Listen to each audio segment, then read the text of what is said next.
Jamhuri ya Muungano wa Tanzania. Kazi na utu.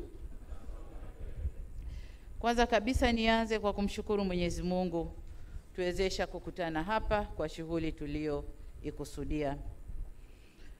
Shughuli yetu leo hapa ni kuja kumwapisha Waziri Mkuu mpya wa serikali yetu ya Jamhuri ya Muungano wa Tanzania, Mheshimiwa Dr. Mwigulu Lameck Nchemba. Tunakupongeza.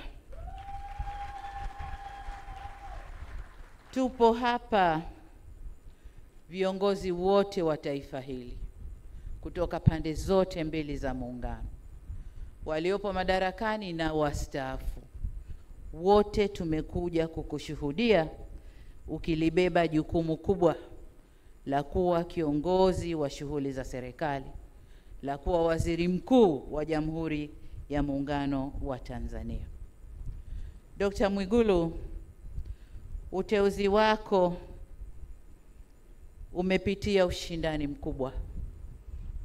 mkubwa, na katika vigezo kadhaa umeibuka kuwa na sifa nyingi kidogo kuliko wengine ulioshindana nao, na vigezo vyote vilivyopimwa, tumepima maeneo mbalimbali ya kuitumikia nchi hii, ya kulitumikia taifa hili. Kubwa zaidi ni wa kutumikia wananchi wa Jamhuri ya Muungano wa Tanzania. Narudia, wa Jamhuri ya Muungano wa Tanzania. Kazi zako na maelekezo yote yamo kwenye katiba, lakini nimekukabidhi vitabu vinavyoeleza majukumu yako na mambo yote ambayo unatakiwa kuyaangalia.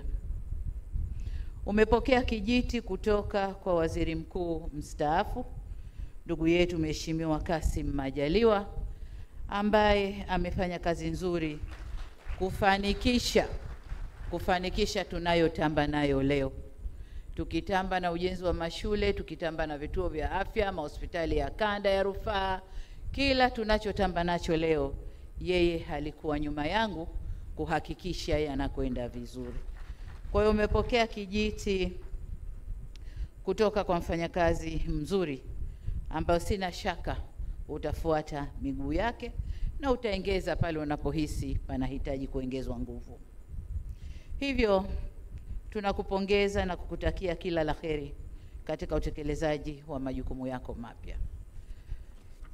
Dr. Mwigulu, kama tulivyosema wakati wa kampeni na kama ilani yetu ya uchaguzi ya Chama cha Mapinduzi ya mwaka 2025-2030 inavyosema, kuna mengi tumewaahidi wananchi. Ukiangalia mambo yote na muda tulionao, muda ni mfinyu. Hivyo hatuna budi kuongeza kasi katika utendaji wetu. Wewe utakwenda kulisimamia baraza la mawaziri ambao nao wanaongoza sekta tofauti.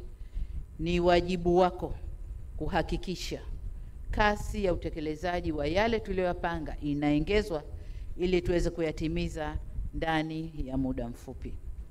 Lakini utekelezaji wa kazi zote hizo zinahitaji fedha, na wewe umetoka kwenye sekta ya fedha. Kwa muda wa miaka 5 umejua vichochoro vyote tulivyokuwa tukipita kutafuta fedha.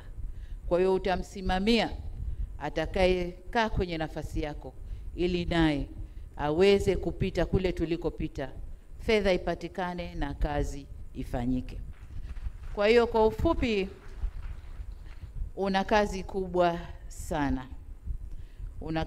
sana, na leo baadaye nitakwenda kulifungua bunge la 13 la Jamhuri ya Muungano wa Tanzania, ambao nitaeleza yale yote ambayo tunatakiwa kuyafanya ndani ya kipindi hiki cha miaka 5. Kuna mengine uliyasema mwenyewe jana pokuwa bungeni, nilikusikiliza vizuri, na ni imani yangu kwamba hukuyasema tu, lakini una moyo wa dhati kuyasimamia yale yote. Kwa hiyo kama nilivyosema, tukutakie kazi njema. Mzigo huu si mdogo, na kwa umri wako, sijui Kassim aliingia akiwa na miaka mingapi, lakini kwa umri wako mzigo huu ni mkubwa. Kwa umri wako vishawishi ni vingi vya marafiki, ndugu, jamaa na wengine. Vishawishi ni vingi. Nafasi yako ile haina rafiki, haina ndugu, haina jamaa. Ni nafasi ya kulitumikia taifa hili. Kwa hiyo nikutakie kila la heri katika utumishi wako, na mengine tutaelezana kwenye vikao vyetu vya ndani pamoja na baraza la mawaziri. Nikutakie kila la heri, na walioko hapa wote wamekuja kukushuhudia tukikubebesha mzigo huo, na umetuthibitishia jana kwamba unauweza na utakwenda kufanya kazi. Nakutakia kila la heri. Asante sana.